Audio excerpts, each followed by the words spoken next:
welcome into another edition of the Sun Belt Syndicate, the 3B podcast, focused in on baseball with where we are with you from the first kick to the last pitch. Marv, I've all Louisiana'd out today, so nice gear, man. Yeah, so Chris Tassin hooked us up, man. He was commenting on the last show, saying, "Hey, let me know. I can get you some gear." So we also saw that Louisiana Hot Stuff was doing. I think that's the store's name. Down there doing like really discounted hats. So we had to take advantage. We get the shirt to go with the hat. So Raging Cajuns of Louisiana right there.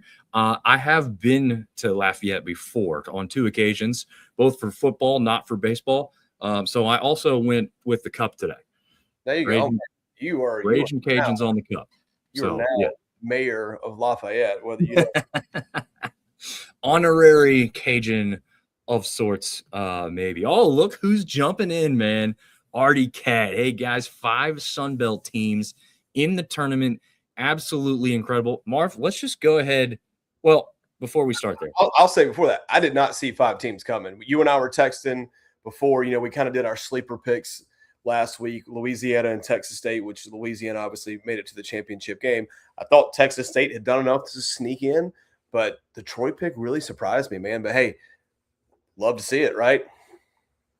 Yeah. Well, and I think part of that, we'll get into some of the details, but I do, to me, Texas State surprised me a little bit more because I felt like they had to probably get to the championship game type of thing.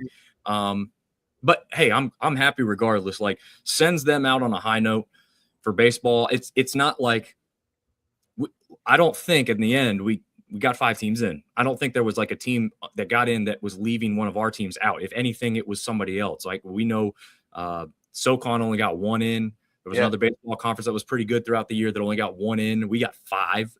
I mean, this actually helps us ring true with the argument that we consistently make, Marv, which is we are one of the best baseball conferences in all of the country. This is like, hey, other people are noticing, other people are believing it at this point. And that's why we went naming this show Sun Belt. But if you see it visually, it's a 5 instead of an S, as you see with, people doing it with the license plates and other thing. I shout out to a guy on Reddit who gave me the idea. Nice. Once I went on there to brag about all 5 teams that had made it with their graphics that we shared all around. He just put simply these 2 words, just like this. And I said, ooh, I like that. Stealing it. Yeah, definitely stealing it. I thank him for it. I wish I could credit him by name, but I forget exactly what his username was. But yes, it was a cool thing for him to do to give me the idea for this show and what we're looking at here. But yeah, 5 teams in. Yeah, go ahead. Out looking outside the SEC or ACC, did any other conference get 5 teams in? That's a good question. Honestly, didn't. I don't think so, but I didn't do the math on all that. I'll see if I can pull it up while we're going. Yeah, I'm Google searching it right now. Okay. Well, while you Google search that, let's bring up our picks. We'll start off the fun stuff. We did a pick for every game in the tournament. Not all of them were always updated when there was like a game thrown in later because it was determined who was going to play who. Sometimes the game was thrown to the next day. Trust me, I asked the guys every time we had a game. A couple times they said, "Oh, I'm picking with Southern Miss in both games today, no matter who they play later." Same thing with the Cajuns a couple times. So that brings us to the end.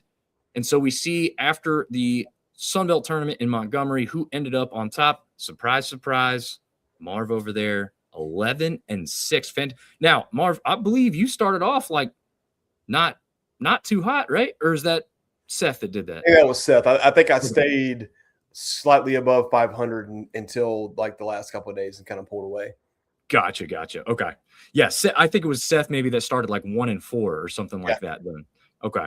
So you didn't flip the script. You just kind of stayed consistent throughout. I started off really hot. I was right with you, I think, tied after the first day or so.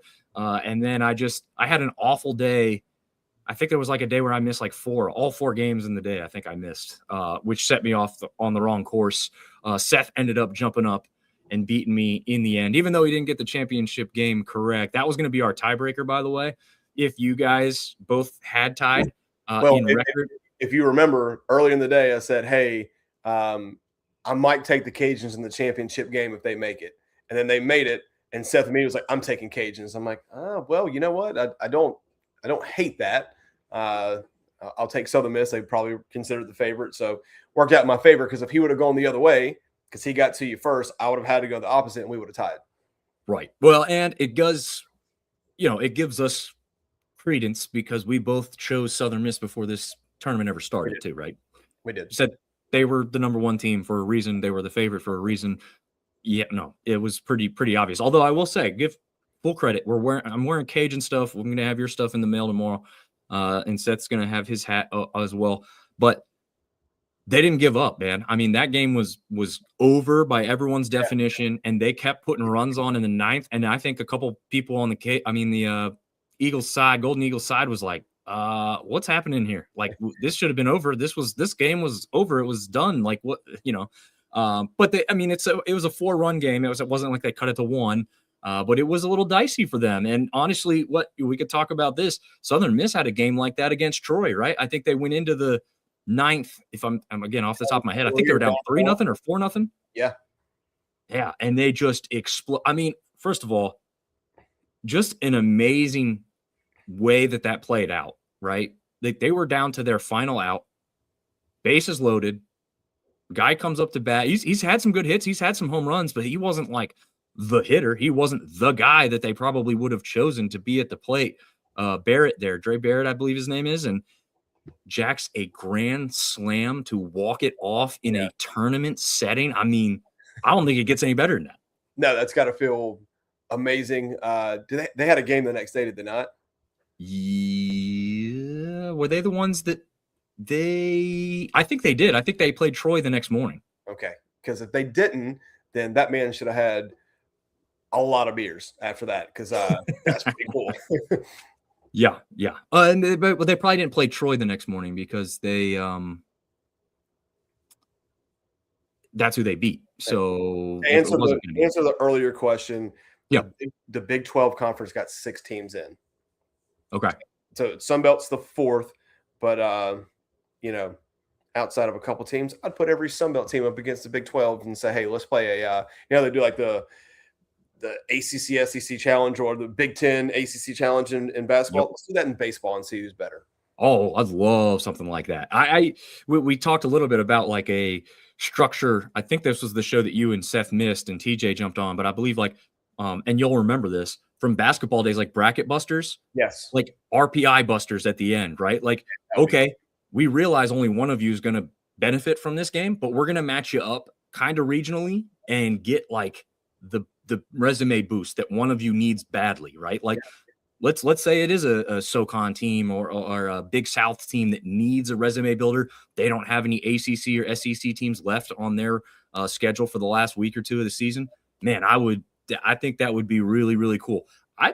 Marv, I don't know how you feel. I feel like college baseball has jumped up and become a little bit more prominent. Maybe it's because we're doing this show, getting in front of more people, but I feel like a lot more people are watching it and caring about it. Well, it's 100% because of us. Let's just face it, right? Sunbelt Conference 3B podcast is carrying the national prevalence of college baseball. But I mean, listen, college baseball is just fun, right? Like, yeah. You know me, I'm a much bigger fan of every college sport than pro sports. But college baseball is just so much fun, and there's a lot of really good baseball out there. If you pay attention, I mean, it's like we talk about all the time. People are like, Sunbelt. Go watch any Sunbelt Conference series on a weekend, and you're like, holy crap, that's really good baseball. So I think it's a great idea. I don't know how you would be able to schedule that out. I guess you just do like basketball does. It's like, hey, you have an open date, and we're just gonna fill that with your closest regional rival that also has a high RPI that might be a bubble team. That would be phenomenal.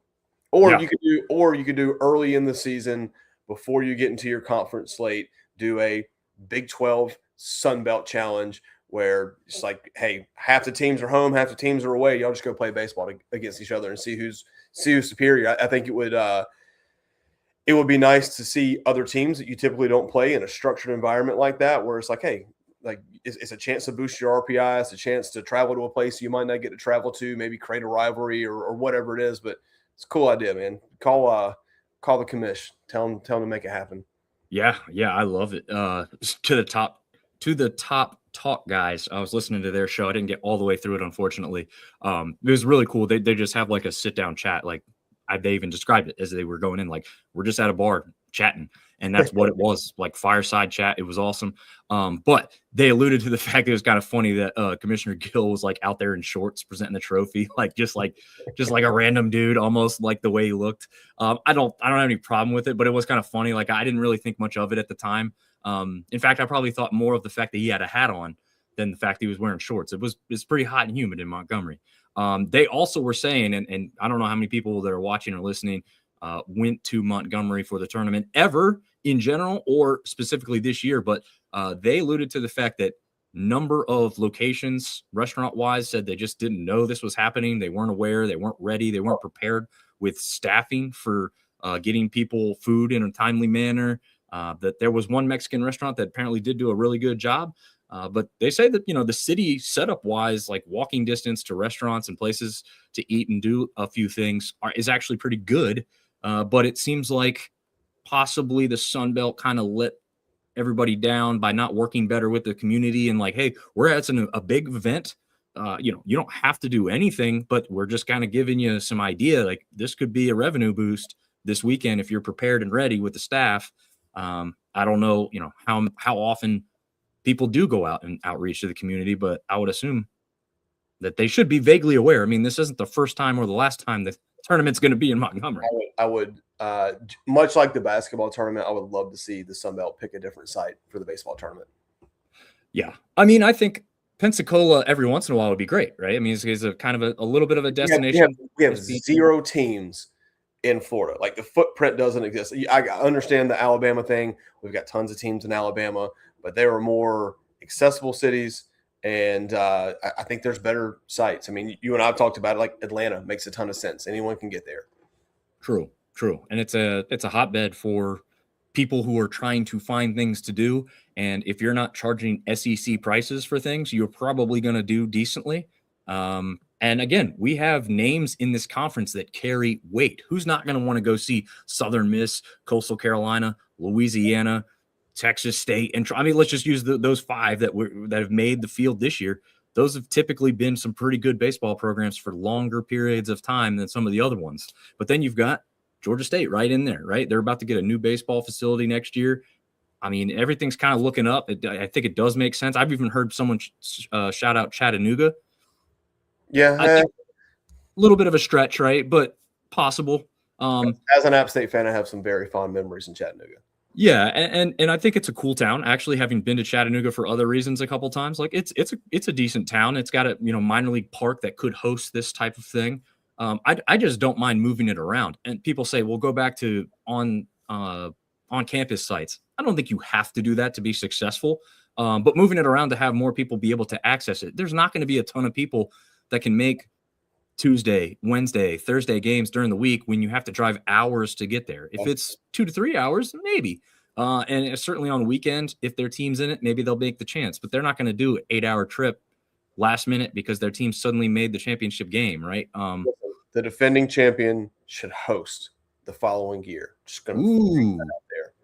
That would be cool. You got to think about it. You could be. It doesn't matter what day it is. Southern Miss is playing on a Wednesday at the Pete. Packed, and they're going to stick around and watch other games too. Coastal, right. If Coastal, same thing. Like I think it incentivizes teams to. I mean, everybody wants to win, right? But like that's a hell of an incentive to win the tournament. It's like, okay, next year for the tournament, we don't go anywhere. You got to come to us. You got to play through our home ballpark if you want to take home that trophy. Yeah, I do like that. I don't dislike that at all. In fact, I like that for basketball even too, right? Like why not? We've seen, unfortunately, like you just alluded to, Pensacola is not a hotbed for a lot of people to show up for college basketball at a last minute venture. No. But if you have the team that was good last year, there's a likelihood they would be good again the next year and be able to be rewarded by being the host. Correct. And again, if you did that, you would know well ahead of time exactly where it's going to be, and people can start prepping and making plans. So it's not like, well, we didn't know where it was going to be this year. No, as soon as the season's over, so that could be kind of cool. I like that. RDCat saying it should be different locations, medium-sized cities, and promote it. Yeah, that's the kind of constant thing here. For several things and for several reasons, the Sun Belt could do a better job promoting itself, its teams. We'll see if that stuff starts to happen. There's been plenty of people who've come up with ideas, thrown it out there, tagged the Sun Belt in things. We've kind of jumped on board on a couple of those things. One real easy thing, Marv, we both agreed on this previously, I believe. Announcers must be at the stadiums, right? That would be that just makes sense. Who would think of something crazy like that? Yeah, I mean, it's hard when the guys are clueless like we are. I don't know if that ball bounced and went for two bases instead of a home run, but Yeah, they don't either. God, the opening hit of the opening game. Yep. Maybe it was an app game. It was like, and that ball's a ground rule double. It's like, no, he caught that one. It's like, oh, there's birds in the outfield. It's like, whatever you say, man. Yeah. It's pretty crazy. Actually, we'll jump back to this. We got some comments, but also we'll put them on more of a full screen. Frank's jumping in saying rare occurrence, but having a backup location for weather to catch back up off schedule paid off this season. Curious what other league locations have backup spots. That was great. I honestly think it wouldn't be a bad thing to do that permanently, right? Like, let's think about this. If you have two locations, instead of playing at 9 a.m. or 10 a.m., depending on Eastern or Central time, now you can play both those games at like noon, and then you can have two games at 5:30, or essentially allowing more people to get to games later in the day. Yeah, because I don't think people are going to jump up and travel over. Now, if the gate doesn't matter, and you're just saying, well, it doesn't matter if anybody shows up, we've got whatever contract money that ESPN has alluded to us for, allotted to us for this tournament. I don't know, but it can't be crazy, right? I don't know. It's logistically it worked, but it could be a nightmare. I guess that's true. If you do get backed up, then you got a lot of other stuff. And I think the thing though with Troy was the artificial turf, which Montgomery does not have. Yeah. So that is one big Hickory could be a good location. It's kind of like the Crawdad Stadium is minor league, but big enough to host this tournament for sure. There's technically an airport in Hickory. You can fly right in and out. So I'm gonna stick with my defending champion gets to host. That's my bright idea for the day. No. I do like that. Ben's rest in peace, Kyle Busch. Yeah. He had a little attachment to App State. Drove the App State car in a couple of NASCAR races too. I remember that. Yeah. I have both of them on my desk at work. I have meaning to like dust them off and get a good picture of both of them, since what happened did happen, but unfortunately, no longer with us there. Frank says also the double play feature that came in from it this year. Yeah. And then like the one nice thing that I liked, and it doesn't always work out like this, but on the championship game, both teams had lost a game. So it was like one and done. We knew there was no possibility of like having to play two back to back, anything like that. Already says calling this game from my bed. Yeah, those 9 a.m. games too early, in my opinion. Yeah, I'm not gonna lie to you. There's nothing better to me than waking up, having coffee, doing a little bit of work in the office, and be like, "Oh, baseball's on." This doesn't suck. I will say though, like I don't know how many times I tuned into the early games, and there was like zero people in the backstop. And it's like, how hard is it to play in that atmosphere, right? I mean, when you're used to playing, most of the time on Sunday, you're playing at 1 o'clock, but yeah, you got to think college athlete, right? Especially the guys from the East Coast that are playing in the Central Time Zone. So it's already an hour early. You're waking up at 7, getting to the ballpark at like, probably waking up early than that so you can have, food and everything. It's an early morning, but, when you walk in between the white lines, you got to be ready to play. Yeah.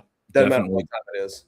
No, definitely does not. Artie Cat saying Durham Bull Stadium would be a cool place. I mean, Durham Bull Stadium is a great minor league ballpark, one of the best routinely from a lot of people who follow minor league baseball. I would just say, actually, it's a decent location for a number of teams. JMU, App State, Coastal, and ODU are all within like a 3-4 hour drive. Yeah, a little far from the Western teams. Exactly. Yeah.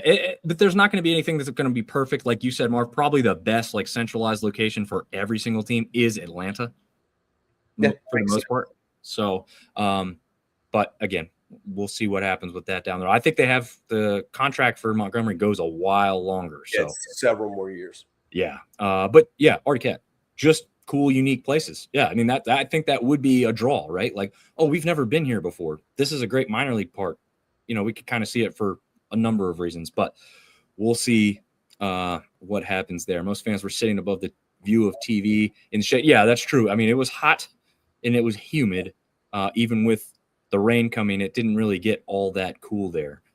So that was one reason that a lot of people were not seeing. Also, apparently, some of those seats up there are kind of cool to see because you do have a really good vantage point of the field. So 5 more years in Montgomery, chat says, is the official word on that. So that is a long time. I guess nothing's going to change before then.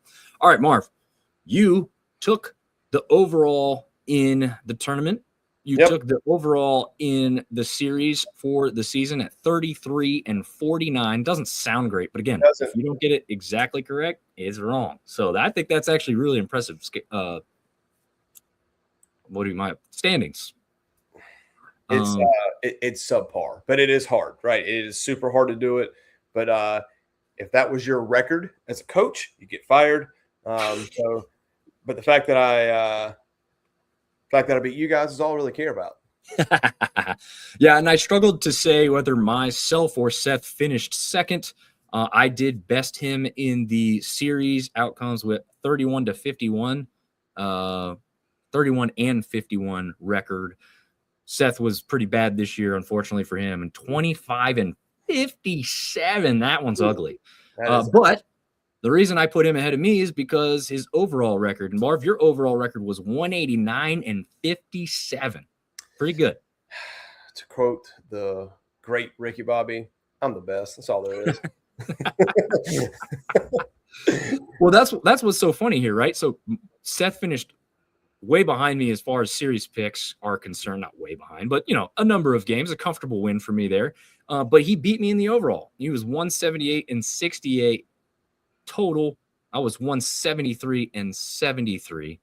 So just 100 games above 500 there. But I guess that's how you'd say that, right? 100 games above.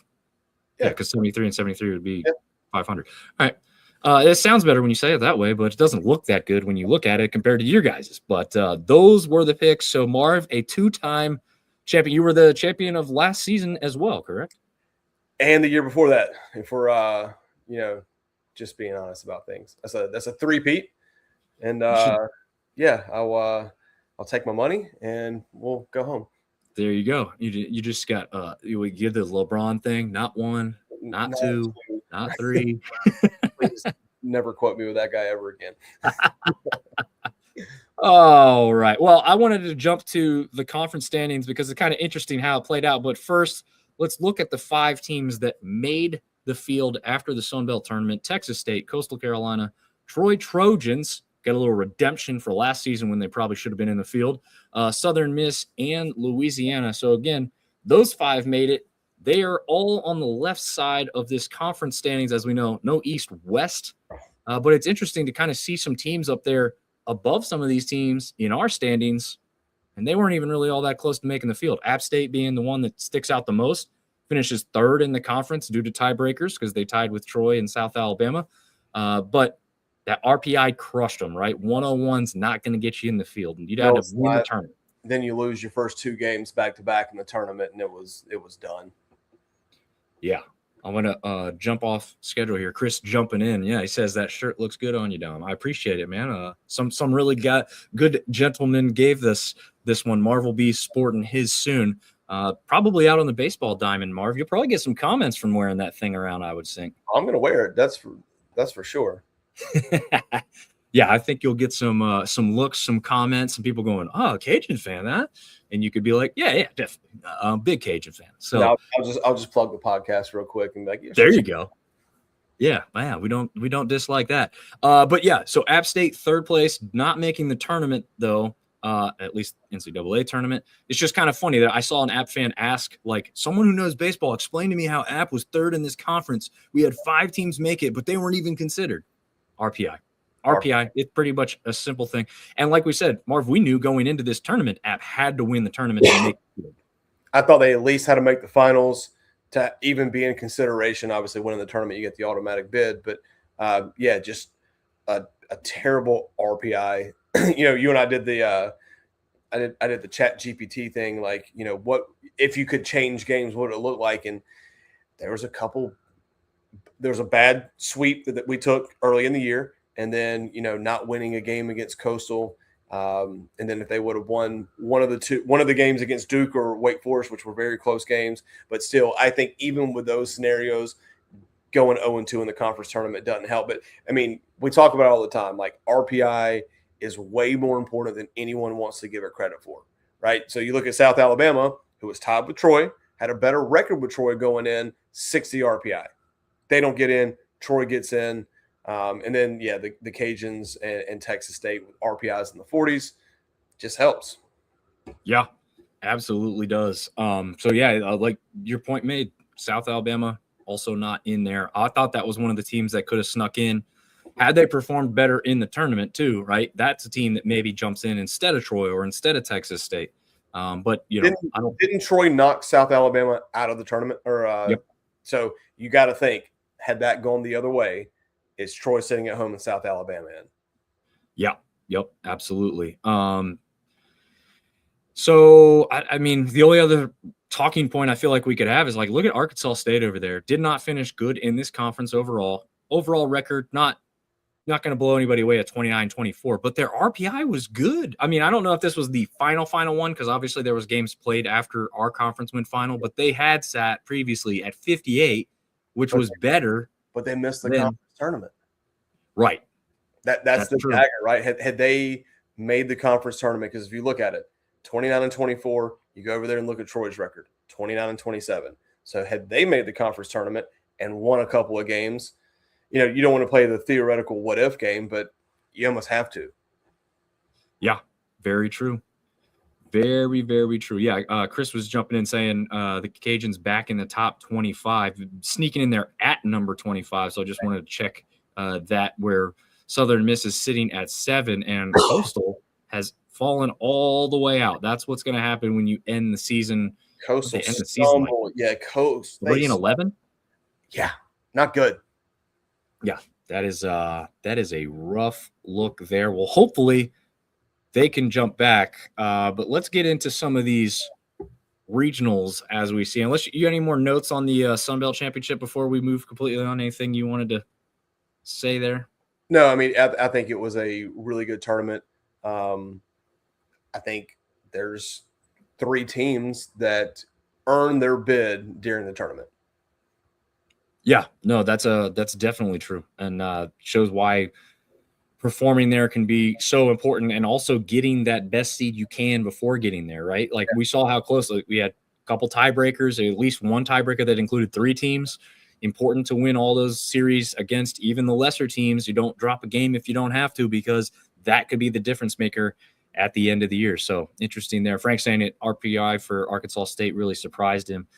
Kudos to the Red Wolves regular season. Yeah, again, just barely missing out on the tournament. It would have been interesting to see, had they made it, what that would have done to the field. Could they have been one of the 5 and knocked somebody else out? But obviously we know that is not what happened. Chris saying, a great tournament with great games. Absolutely. Artie Cat's got a little pro game note for us.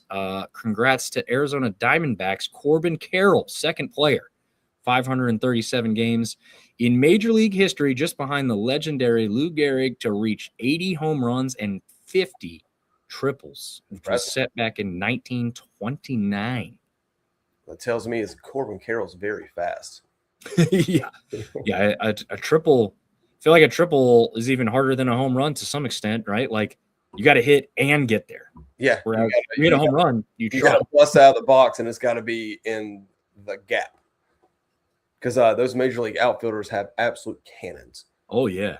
Yeah. And I mean, even some of these guys in college level now, I'm like watching it, I'm like, that's a pro throw. Like, that's that's a pro arm from the outfield like that.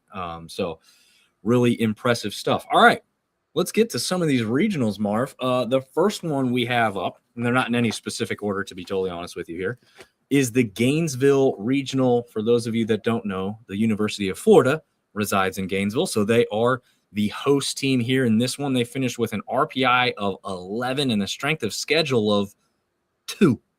I know a lot of us were hoping that Southern Miss would be one of the top 8 seeds. Obviously, the people that are closer to this have done this more often. Likely knew that they would not be one of the top 8 seeds. They got the 9. Yes, but they would host. So it's like right there at the cusp. But apparently one of the teams that they were kind of battling for that position was Florida. Because interestingly enough, we have Southern Miss up there in both RPI and strength of schedule as well. So no slouches in this conference. But Florida will play host to Troy. Obviously, that's the Sun Belt tie-in here. We have the Rider Broncs, not the Broncos, the Broncs, but they do have a horse as their logo/mascot. And then we got an interesting thing. Again, Florida, and then a Florida regional that includes Florida and the University of Miami. So I think a lot of people are having eyes on that one because of that possible matchup there. But number 1, Florida plays Rider to start, and then Miami plays Troy. That's the 2 and 3 seed in that one. That one's an ACC network game. I believe if you are a subscriber to ESPN Plus, you'll also get it that way. But Marv, quick thoughts, overview, whatever you want to say about the Gainesville Regional and how you're looking at it. That's a tough one, in my opinion, for Troy to get out of. Florida and Miami are really good baseball teams. But, it's baseball. Anything can happen. I think, best case scenario, they go to the final. But that is a tough regional. It is a tough one. Let's see. Miami finished with an RPI of 30, strength of schedule of 49. In the ACC, they were 5th with a 16-14 overall record. In the ACC tournament, they beat Stanford and Boston College, then lost to Georgia Tech in the semis.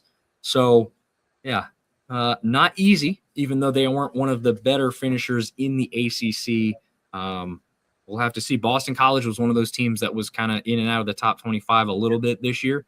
So they're no slouch there. So interesting to see what will happen in that Miami matchup because it is the first one. And I guess technically we don't know any of the other matchups, right? Everything matters or everything transpires from these first results. Yep. So, winners will play winners, losers play losers in an elimination game. Then the loser of the winner's game plays the winner of the loser game, and that's how you go. Yeah. Frank is a Troy fan there, and hopefully the bullpen is rested. Loser bracket strained Troy pitching a lot. Yes, they had to throw a lot of arms to get to where they got to in the Sun Belt tournament to make it to this point. But, their performance there, again, they almost took out Southern Miss in that late game. That one, I'm pretty sure that game ended after midnight. It was late. It was very late. I remember dozing in and out of sleep. Literally, the Grand Slam home run to win it woke me up. That's how loud the place got. It wasn't even full ballpark or anything, but it was loud enough to wake me out of sleep.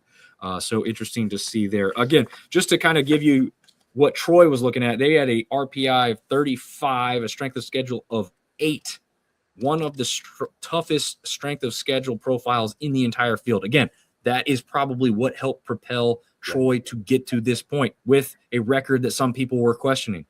You got to go look deeper than just the record in numbers. You got to go see who they played to have that happen. And they got a lot of respect for scheduling very tough. That's kind of the opposite at what we see at number 3 from the Sun Belt standings, where App State didn't necessarily schedule very tough, or at least it didn't happen to be the tougher teams this year when it came down to it. And so there's a big difference there about why Troy was further down in the Sun Belt standings, but ended up in this field, and App State did not. But again, like Marv said, some of that also is how they performed in the tournament itself. Any notes on Ryder? Don't have anything crazy on Ryder. RPI of 119, strength of schedule of 271. They are obviously the weakest contender. Yeah, obviously, they won their conference tournament. Yeah. Yep. They are the MAC in the MAAC spelling version champion. And they earned the title And they were also regular season champs at 22-8. But again, they come from the MAC. We'll see what they do in this one. We'll see. But yeah, tough one to come out of. I think if you had to put it in order, would you go Florida, Miami, Troy, Ryder? I think the seeding probably has it correct. Yes.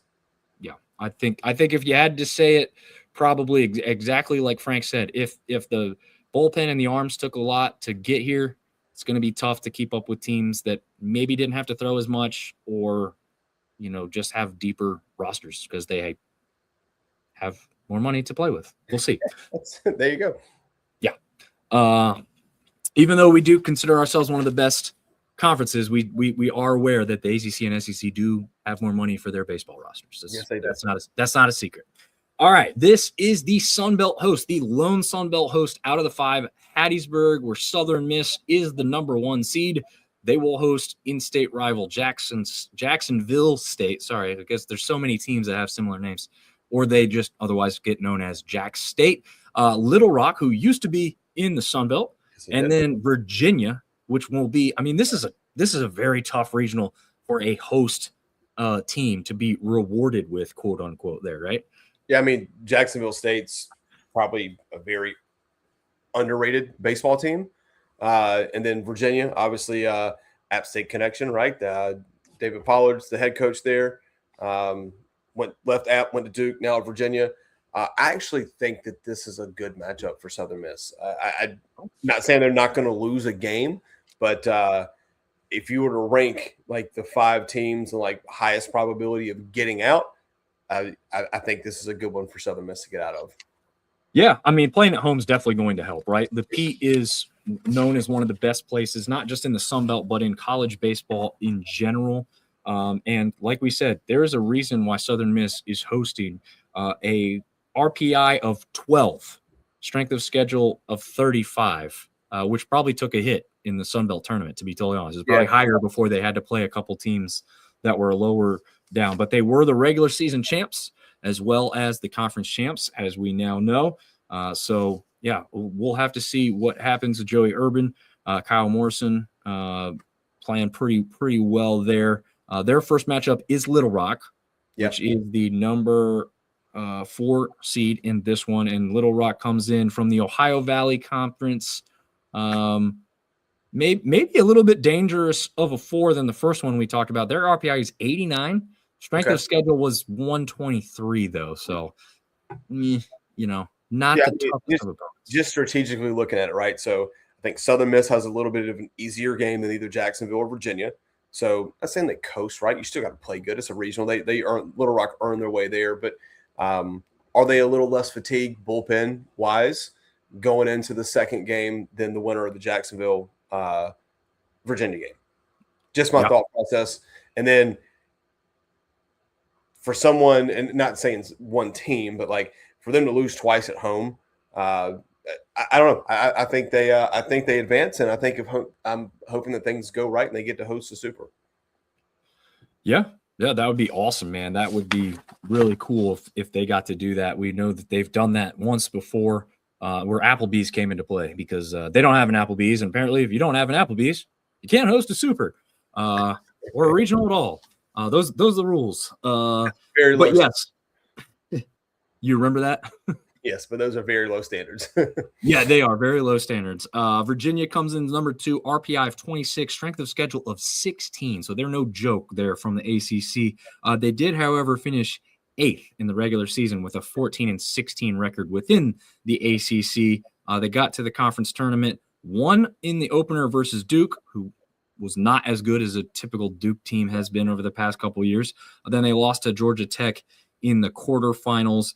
Jacksonville State, again, presents an interesting aspect here. Conference USA player and contender, RPI of 25, so just 1 point higher in RPI than Virginia, which is interesting. But their strength of schedule is quite a bit lower at 112. And obviously, playing in Conference USA is going to have those issues. They did finish the regular season 23-7 there and did win the title in the tournament by beating Liberty 6-2 in the championship game. So hey, and Liberty got in. I could honestly see Jacksonville State beating Virginia.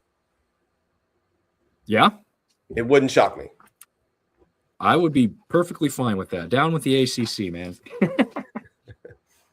We'll see if it happens. I mean, like I said, I would love it. All right, so let's put it in order here then. I'm sticking with you. I think I'm going Southern Miss number 1 here. Yep. And Little Rock 4, and then a flip of the coin in the middle. It is. Man. I would trust a team that played a tougher schedule throughout the season, maybe to like rebound from a possible loss. So I'm going to say I would think that it would be harder for Virginia to lose twice than it would be for Jacksonville State to lose twice. So I'll say USM, Virginia, Jack State, Little Rock is my order. I'm just going to flip 2 and 3. Okay. Makes sense. I think that's pretty good. And hopefully that comes to fruition because, as you said, maybe we get a super regional host with Southern Miss moving on after that. All right, the Starkville Regional, not Starksville. There's a lot of people out there that mispronounce that, but it's Starkville Regional. Mississippi State is the host. We've got the Ragin' Cajuns. I got all my stuff. Oh, Marv, we got koozies too. So there you go. Those are pretty sweet. Yeah, Lady of Lords, their big sponsor for their football field too, is on the other side of that. But yeah, baseball on a koozie. That's pretty sweet. All right, so Mississippi State, the Cajuns of Louisiana. The L there, for those that don't recognize that, because I'll be honest, I knew the name better than I recognized the logo. I did not recognize the logo at all. That's Lipscomb. Lipscomb. Yeah. And I can't even tell you where that is. I know I've looked it up before. I couldn't remember off the top of my head. I'm going to find it out for you really quick because you've got me interested. I know, right? The last one, a lot more iconic of a logo there, the Cincinnati Bearcats. I don't really know them as a baseball school myself, but, at least this year, they're pretty dang good. Artie Cat chiming in saying it is a tough regional here for Louisiana to make it out of. And, I think anytime you go to an SEC's home field and one in Mississippi State that people talk about as being one of the best baseball places to play because of the atmosphere. Yeah. Going to be a little tough. Lipscomb's in Nashville, by the way. Nashville. Okay. Yeah. Probably should have known that. I actually like this regional for the Cajuns. Really? I do. I could easily see them playing Mississippi State for the championship. I will tell you this. Nothing should scare the Cajuns with how they finished the tournament. Yeah. The regular season, really, too. Beating Coastal. I think, what did they beat Coastal 4 times, right? Is that what it was, right? Yeah. Yeah. And Chris chiming in saying, we used to the noise. Yeah, they are. And so that will be something that probably does not scare them at all. And so we'll see what happens. Mississippi State, the 1, Lipscomb, the 4. So those 2 teams will face off. Louisiana will actually get Cincinnati first in this regional here. And let's see, the RPI for the SEC team was 13 and the strength of schedule of 7. Yeah. Cincinnati actually comes in with an RPI of 22, strength of schedule of 39. They finished 6th in the Big 12, though, just 17 and 13 overall, lost to Arizona State in the quarterfinal round of the Big 12 tournament. Louisiana finishes, meanwhile, with an RPI of 33, a strength of schedule of 38. So, again, very close to Cincinnati when you look at it in that fashion. And then Lipscomb, RPI of 155, strength of schedule of 195, easily kind of like that first regional we talked about, the weakest team in here, at least by numbers. But we've seen some of these teams come up and surprise, at least in a game or two, right? Yeah, definitely. But, I mean, I see – the Swami, right, looking into the crystal ball. I see Cajuns taking care of Cincinnati in the first game. Just my thoughts. Yeah, no, I'd love to see. I think the Cajuns are just rolling. They're hot right now. I know they didn't get the ending that they wanted, but the good news for them is by the end of that game, they started heating back up again, right? And yeah, you probably don't take momentum over from like that long of a layoff or anything like that, but you do keep in mind that we were performing pretty well. Right? Like it wasn't like we couldn't hit anything that day. The pitching wasn't working that well. I mean, you played one of the best teams in the country in Southern Miss in a tournament where they didn't have to play as many games as you did, right? Cajuns came in from the first 4 and made it to the championship game. So, yeah. The Cajuns are playing with house money. and it happened to be a pretty darn good baseball team on top of that. So I think they could be dangerous in this regional. I'm not calling them to make it out, but calling them to make the championship. Yeah, I would love to see that. That would be a good time. Again, as many teams as we can keep going, that would be awesome. Obviously, we're all cheering for that. And I think, again, unless you have a pure hatred for one of these other teams, most Sunbelt teams are rooting for the other Sunbelt teams. Again, this helps strengthen the thought process. Yeah. Oh, they're one of the best conferences. They have some of the best teams. And interestingly enough, one of our best teams and our best team from last year who made it to the national championship, Coastal Carolina, winds up in the Tallahassee Regional, where Florida State is the host. We also have the Northern Illinois Huskies and the SJ. That's got to be one of the worst logos in all of sports. I'm sorry. St. John's. Yeah, that is a terrible logo. Whoever they paid to creatively design that should be fired. Yeah. Man, so this one's interesting to me because if you look at St. John, you look at Northern Illinois, and you're like, huh, I don't think they're going to be that good. But then you got to remember that Coastal was absolutely stumbling over themselves to get into this regional. Tallahassee's a hard place to play baseball. Florida State's a good baseball team, but it wouldn't shock me to see the two teams on the top battling it out. Yeah. I mean, I think this is one of those things where, yeah, they didn't play great down the stretch, but they do have the talent that could wake up at any moment.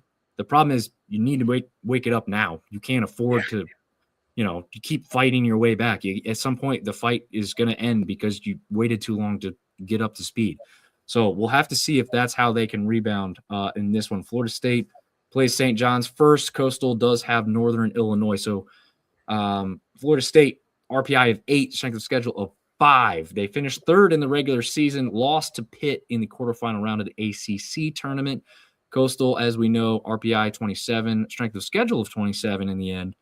Conference finish was second, which, just barely edged out there by Southern Miss because of dropping that game against, the series against Louisiana, and then obviously lost to Louisiana more times in the Sun Belt Conference tournament. Northern Illinois comes from the MAC, the MAC spelling, 78 RPI, strength of schedule just 218. So not a tough schedule, not a tough run there for the MAC tournament champions. They were in the upper third or fourth grouping in the standings table. I guess they finished 21-13 overall in the regular season. They beat Toledo 5-1 to clinch their first MAC championship. So there is another thing that's going to be on Coastal's side here.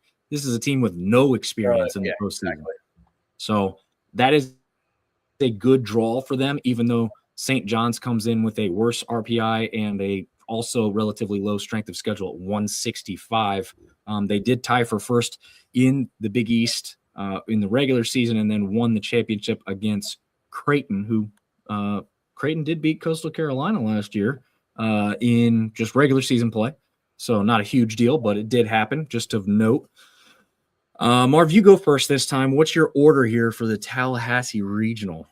Florida State, Coastal, and then just flip a coin for those two. Like I said, the bottom half of this regional is probably the easier bottom half of any regional that one of our teams is in. But the top team in this regional is pretty darn good. The top team is very good. I unfortunately am going to have to agree with you. We were ride or die with Coastal last year. I would gladly do it again. Again, as many teams as we can get through, but Florida State's tough and they're playing at home. So I'm going to say Florida State 1, Coastal 2. I'm going to say St. John's 3 because they have a little bit more experience and a little bit more history of being here.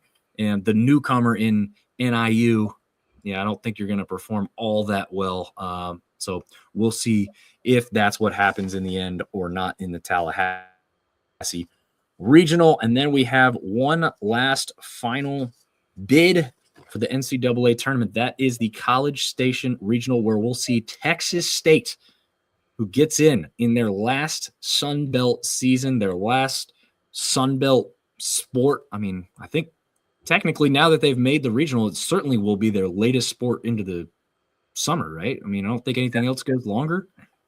Maybe track. Maybe. But, man, that's a tough regional. That one's hard. Yeah, I was looking at this and I was like, good God, they're like, yeah, you made it in. We're just going to give you like one of the toughest regionals that Yeah, exist. USC is a good team, and then Texas A&M. I mean, you want to talk about a team that got hot late. Texas A&M. If I'm not mistaken, and I'm not going to fact check myself, but Texas A&M started off very highly rated. Did not perform well during the middle of the season, but man, they put together a heck of a last month or 5 weeks and are playing kind of like Southern Miss or in Louisiana, like playing phenomenal baseball. And that is not an easy place to go play baseball. No, but when Texas State has A&M, been there before. yep, when they were number 1, they went in there. Texas State did just last season and beat them in College Station. So there is some history on their side, some experience on their side. I, obviously don't know exactly how many were on that roster when that happened and are still there now, but I would assume there's at least a handful of them. Yeah, so Texas A&M, the 1, they will face Lamar, the number 4 in this one.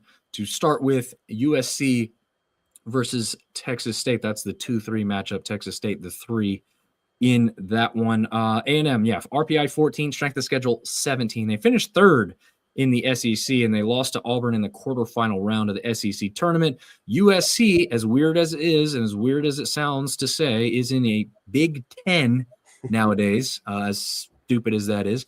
RPI of 9 and a strength of schedule of 37, tied for 3rd in the Big Ten. Beat Michigan State in the quarterfinal round, but lost to UCLA, who we know is a pretty damn good team in the semis. And then Texas State, we know what they did in the conference tournament, just continuing to win and fighting their way back until Louisiana finally took them out. Lamar is in the Southland.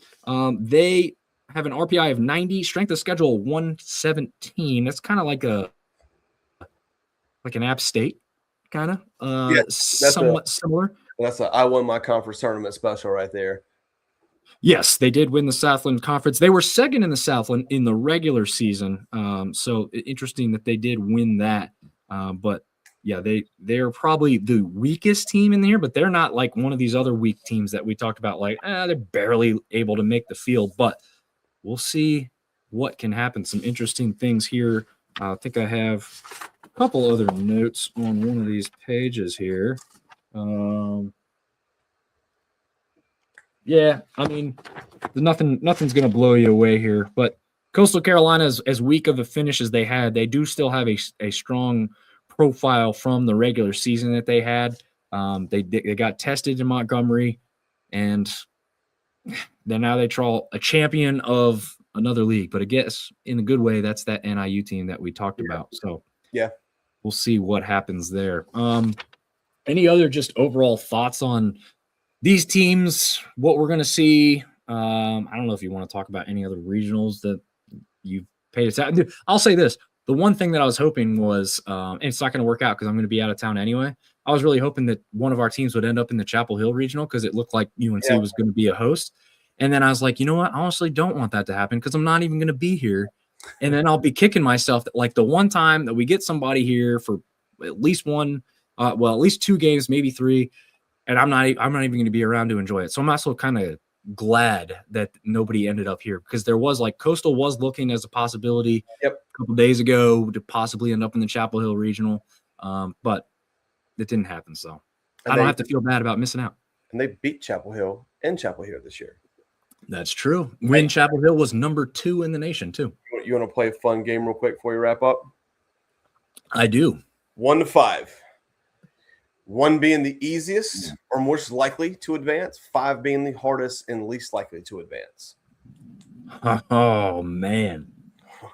I've been thinking about it all show, so I've got mine ready to go if you want me to give you a little time to think about it. Yeah, give me a little time, but I like this. Okay, so number 1, Southern Miss.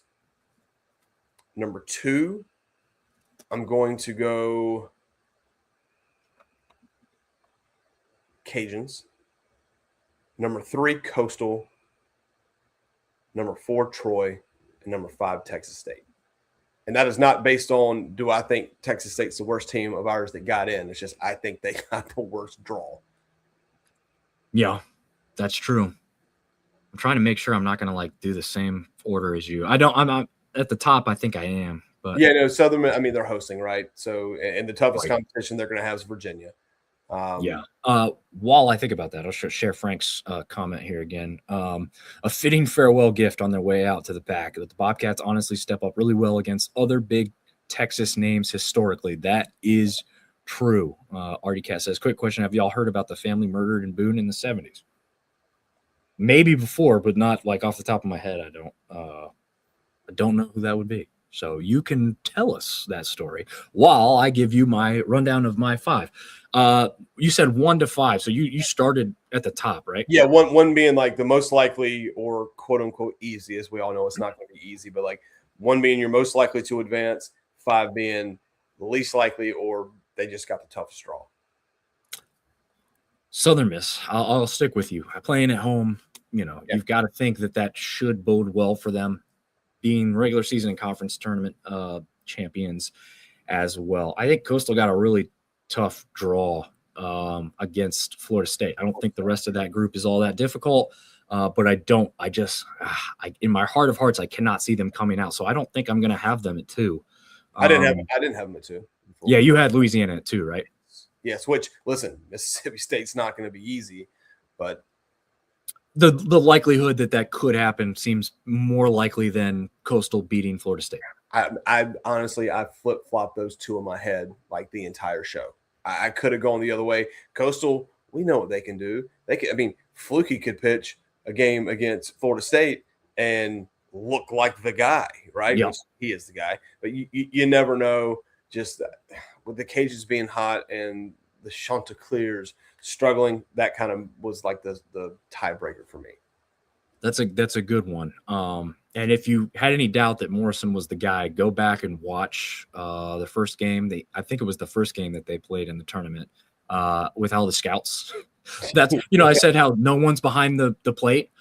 There was people behind the plate, and they were all taking notes and having radars out and cameras. So he's definitely the guy. He may be struggling a little bit back from injury and whatever, not fully up to regular pitch speed and all that. What? Oh, sorry, Fluky. Yeah, Fluky. Oh, dude, when he pitched against the App, his I think I texted you. I was like, that dude's breaking ball is just absolutely filthy. Yeah, it was. I mean, even in the tournament, they slowed it down once, and I was like, ooh, that's nasty stuff. So Destiny jumping in saying she's late, but 5 bid Sunbelt. I'll be honest. I was a non-believer for a while, but you love to see it. We were non-believers too.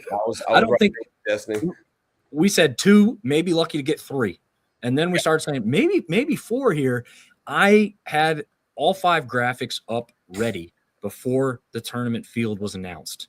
I went ahead and made one for Texas State and Troy, going, maybe 1. There's not both.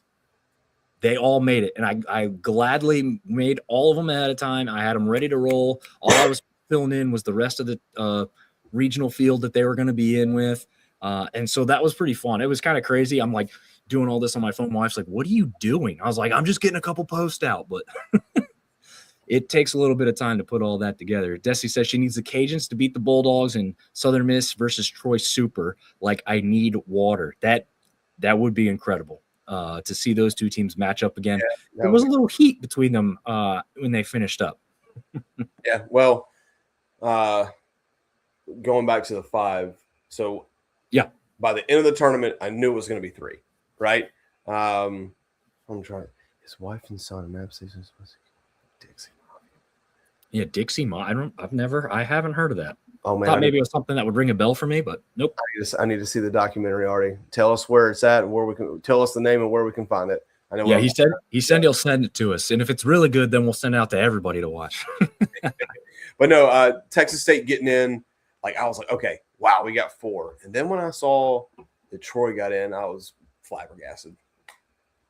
Yeah, I just figured in my heart of hearts, one of the 2 would get in, the other one wouldn't. That's just what I figured. I wasn't even thinking Troy at the end of the tournament, honestly. Jesse says, Frank, I call truce if you could see this. Oh, man, once we get a Trojans and Super, then we must untruce. Okay, yeah. That makes more sense. All right, so getting back to my 5, I started with Southern Miss. I said I did not trust Coastal to get it done versus Florida State, just not right now. But I will agree with you. I think Louisiana, mainly, not just because I'm wearing the stuff, the way that they've looked by the eye test and their performances overall, like I feel like they're getting hot at the right time. They had that slump at the beginning of the season, but they've played a lot better, earned their way into the top 25 with it as well. And just got a lot of players that are playing extremely well right now. Yeah. And so I think I will go with them as number 2. So we have the same top 2 so far, but you went Coastal 3, I believe, right? I did go Coastal 3.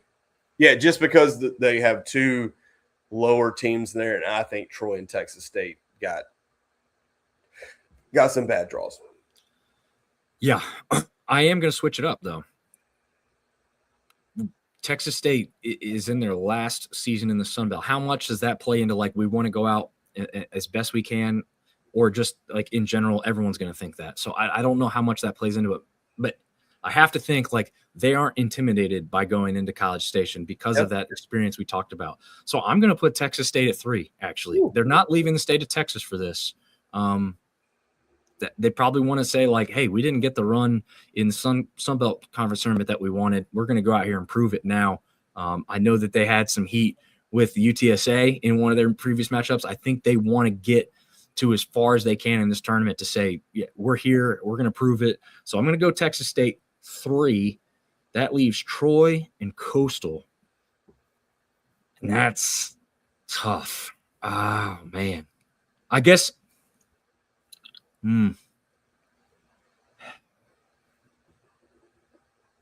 I'll go Troy and I'll put Coastal last. Ooh, okay. I just don't see Coastal beating Florida State. Don't like the Florida State matchup. I don't like the Florida State matchup. I just don't think they can get by it. Not with how they're currently. Now, hopefully, I'm wrong and they surprise. And we'll probably get all kinds of heat if people from Coastal are paying attention to this. But I can't get over that one. That one's one of the best teams in the whole field, and you're playing at their home. Yeah, tough.